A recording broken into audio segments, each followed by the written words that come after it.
The Last of Us has left its audience with a small shimmer of hope in a dark, foreboding world, but not every story deserves a happy ending.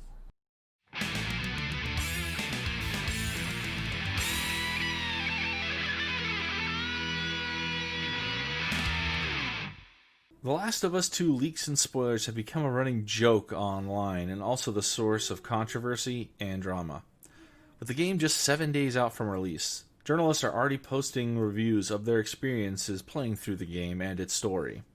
Based on what we know so far, we can assume that these leaks are genuine, so with that in mind, let's take a closer look on what's on the horizon in just 1 week. Be careful, folks. From here on out, we're in spoiler territory. Let me preface by saying that I really enjoyed the first game. The Last of Us was a very entertaining and submersive romp through a world gone to hell thanks to the outbreak of a mutant fungus. The gameplay was familiar to Uncharted, a series which I adored, but it had more Metal Gear elements to it and less puzzle solving. A surprising twist came in the game's third chapter when players took control of Ellie, Joel's companion, as he was recovering from wounds suffered by bandits as they were escaping during the end of the second chapter. She hunts and scavenges much like her partner, but doesn't have the same strength or size advantage, so it makes her more fragile in that regard. Soon, Ellie is forced to kill someone and breaks down into an emotional tirade of tears, trembling in the arms of her partner Joel as he comes to find her while he's still recovering from his wounds. This moment is meant to showcase the fragility of Ellie's character after she was backed into a corner and forced to make the ultimate decision to take someone else's life. Their tale ends when it's discovered that Ellie, holding the potential cure to the fungus and outbreak, must die in order for it to be extracted. Joel makes the decision to sacrifice humanity instead of Ellie and rescues her, killing the rest of the staff and leaving her none the wiser about the cure or what transpired.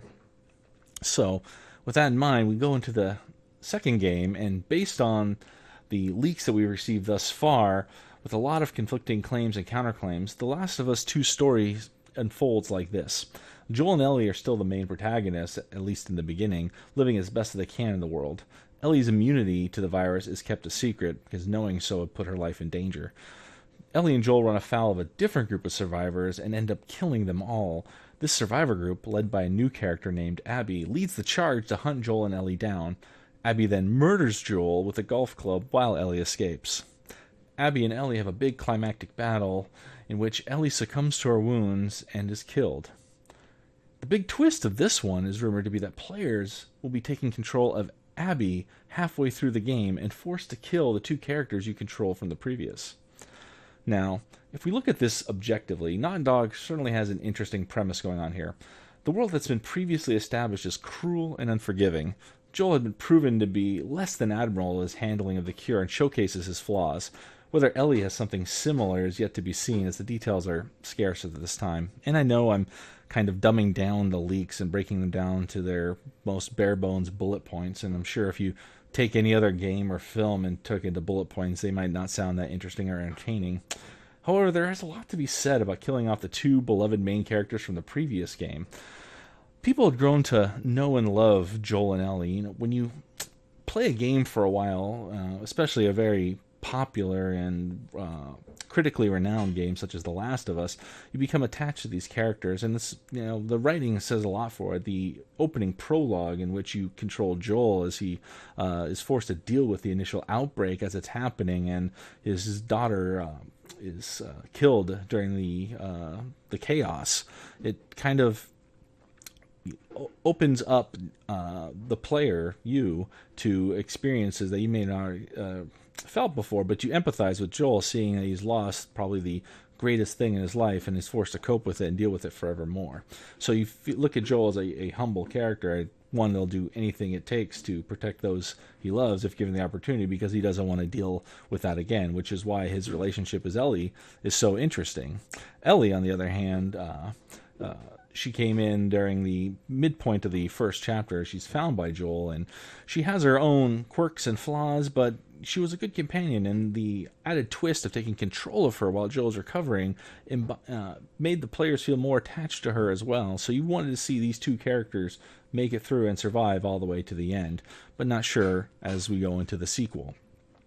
inevitably people die. There's no such thing as immortality. So I was very curious to see they make a decision such as this one. So the question we have to ask is, are they worth saving, or do they end up getting what they deserved? Now, the initial thoughts here is, why would you kill off two beloved main characters in the way that they did? Because people seem to be most upset with not just that they died, but the way that they died, and the fact that you're controlling a secondary character named Abby doing so. Abby, based on the pictures and leaks, that's what everyone seems to be most irked about, that she doesn't look proper, if you will, or she doesn't have a very good appearance, or an endearing appearance, not one like Joel or Ellie have. So the fact that you're also supposed to take control of this character that's nowhere near as endearing as Ellie and Joel, at least probably from what we've seen in the leaks, or since you haven't controlled her outright, the fact that she used this character to murder her has struck a chord with fans who have read the leaks and spoilers. But if we look at this objectively, and we look at what Ellie and Joel have done up to this point, all of their killing and murder and some of the deception they've done this far, did they really get what they deserved? And is this a proper story point for them to go off of? Which I honestly think, yeah, it's a very noteworthy thing, and it's pretty obvious that something like that would go down. You know, when you DMing games for as long as I have, playing as a dungeon master in Dungeons and Dragons, I know that, you know, when my players kill somebody, you know, willy-nilly, there's always repercussions. You know, that character might have kids, or he might be friends of someone really, really powerful, and, you know, the players just don't get away with it. And as much as we want to see Ellie and Joel succeed because of our attachment to it, that's just the way it is. But the unfortunate thing is that you're controlling this other character that we have, that it's not very endearing, at least from what we've seen, that to use to murder them, which is where a lot of the drama and the anger from fans came forth towards Naughty Dog, because they looked at these characters like, who's she? Why am I going to bother her? Why would I even dare play this character to murder the other characters that I know and love? And I think that's where the frustration comes in. But if we look at it from just a pure story point, it makes sense. So with that in mind, we think, were people a victim of their own headcanon and clinging to something that was never truly in their grasp? Like, were Ellie and Joel so far above reproach that we don't want to see them die? Joel, for all intents and purposes, went on a veritable murder spree. He killed doctors, nurses, and good people just to get Ellie out of that hospital. And we empathized with him because we didn't want to see Ellie die. So we, for the most part, agreed with Joel's decision for him to go and murder all those people. But is he so far above reproach that him getting murdered in a similar fashion isn't met with, well, that's what you deserve? Because at the very sense, if we look at it objectively from a character point, Abby or her survivors, after Joel and Ellie kill some of her friends, they don't look at him with the same eyes as we do as players. And I think that's the point that Naughty Dog was trying to get across, which didn't really seem to hit the point when the leaks came online first. And I remember Neil Druckmann saying a tweet saying, looking at leaks and playing the game is different. And despite his politics and personality, I am forced to agree with him on this one. I wasn't interested in the second game at all. I thought the first one was fun and everything, but it wasn't enough to entice me to play the second.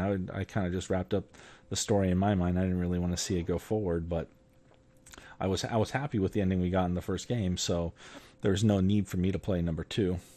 Which reminds me, is The Last of Us as good as everyone remembers it, or were you just merely captivated by the touching prologue and some of the other characters? I mean, like I mentioned before, it plays just like Uncharted, so it has the same, skeletal and organ structure. Take out the puzzles, add in some stealth elements, and you got yourself Uncharted. The story is interesting enough. I mean, I enjoyed it, I liked it, but I wouldn't say it was Oscar worthy. The Uncharted games blew him out of the water, thanks to Miss Amy Hennig's writing, which she is sorely missed on the Naughty Dog team, and I kind of wish she came back. But that's neither here nor there. So, looking at overall, we know Naughty Dog that's received a lot of criticism and fan backlash over these alleged rumors, so much so that they're utilizing everything in their disposal to stop spoilers from making their way into their YouTube and Twitter posts.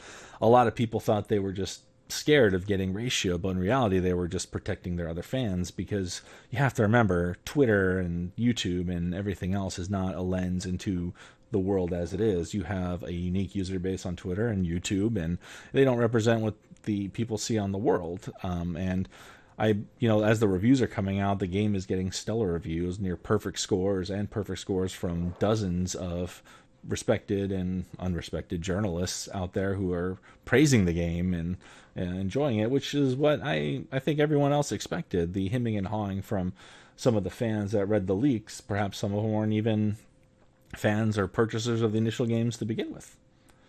So I feel like this tactic that they utilized definitely adds credence to the validity of the leaks, because they didn't want any of their other audience to get spoiled by it.